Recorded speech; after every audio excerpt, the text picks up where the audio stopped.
విమర్శిస్తున్నారు. దీనికి సంబంధించి పూర్తి వివరాలు మా కరెస్పాండెంట్ లోకేష్ అడిగి తెలుసుకుందాం. లోకేష్, ఎటువంటి పరిస్థితి కనపడుతోంది? అక్కడ అధికారుల, టీడీపీ నేతల తీరు పట్ల వైఎస్ఆర్సీపీ నేతలు ఏం చెప్తున్నారు?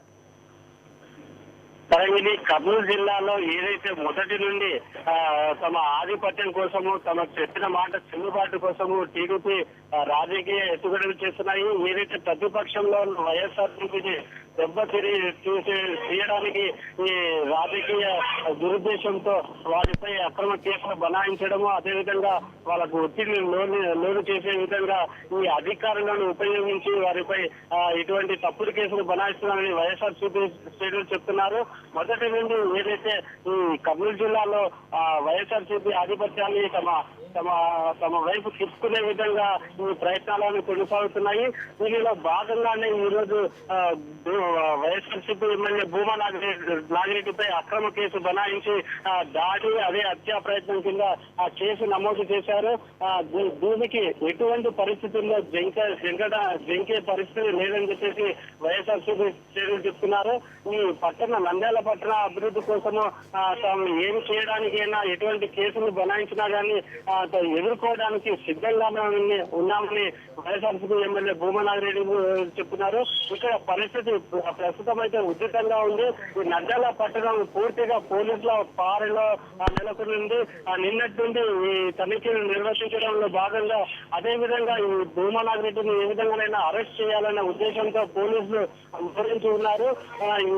ఏ క్షణాలైనా కానీ భూమా నాగిరెడ్డిని అరెస్ట్ చేసే అవకాశం ఉంది. తరంగిణి, లోకేష్, అయితే నిన్న కూడా మనం భూమా నాగిరెడ్డి గారితో మాట్లాడడం జరిగింది. అయితే ఆయన చెప్పారు, ఏదైతే ప్రజాస్వామ్యబద్ధంగా మేము వెళ్తుంటే కూడా కావాలని కక్షపూరితంగా వ్యవహరిస్తున్నారు టీడీపీ నేతలని. ఇప్పుడు చూస్తే పోలీసుల వ్యవహారం కూడా అలాగే కనిపిస్తోంది. దీనికి సంబంధించి మరి పార్టీ నేతలు ముందు ఎలాంటి చర్యలు తీసుకునే అవకాశం కనబడుతోంది దీన్ని అరికట్టడానికి? ఎటువంటి పరిస్థితుల్లో అయినా వైఎస్ఆర్ కాంగ్రెస్ పార్టీ నాయకులు ఒకటే చెప్తున్నారు, ప్రజల పక్షాన్ని నిలబడమే తమ పార్టీ యొక్క ముఖ్య ఉద్దేశమని, ప్రజల సమస్యలు తీర్చడానికైనా, ప్రజల శ్రేయస్సు కోసమైనా ఏమి చేయడానికైనా సిద్ధమేనని చెప్పేసి వైఎస్ జగన్మోహన్ రెడ్డితో పాటు పార్టీ సంబంధించిన ఎమ్మెల్యేలు కూడా చెప్పడం జరుగుతుంది.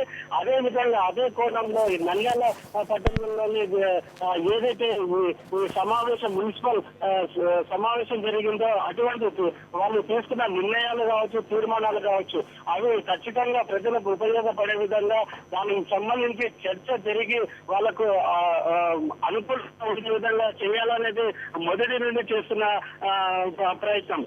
అదే ధోరణిలోనే నంద్యాల పట్టణంలో మున్సిపాలిటీకి సంబంధించిన వరకు అభివృద్ధి కార్యక్రమాలు జరగాలని, ఆ రోడ్ల విస్తరణలో భాగంగా కానీ, ఆ డ్రైనేజ్ సిస్టంలో కానీ పూర్తి స్థాయిలో అభివృద్ధి జరగాలనేది అక్కడ ఉండే వైఎస్ఆర్సీపీ ఎమ్మెల్యే భూమా నాగిరెడ్డి యొక్క ఆ కోరిక.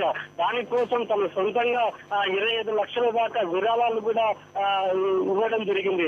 ఇటువంటి తరుణంలో ఎటువంటి పరిస్థితుల్లోనైనా ఆ క్రెడిట్ అంతా ఎమ్మెల్యేకు పోకూడదనే ఒకే ఒక ఉద్దేశంతో ఈ యొక్క అధికార పార్టీ యొక్క నైజాన్ని మరొకసారి నిరూపించే దిశగా ఈ భూమా నాగిరెడ్డిపై అక్రమ కేసులు బనాయించడం, అతన్ని అరెస్ట్ చేయడానికి సిద్ధపడడం, అది అధికారులను ఉపయోగించుకోవడం చాలా దురదృష్టకరం అని చెప్పేసి వైఎస్ఆర్సీపీ చెప్తున్నారు. Thank you Lokesh.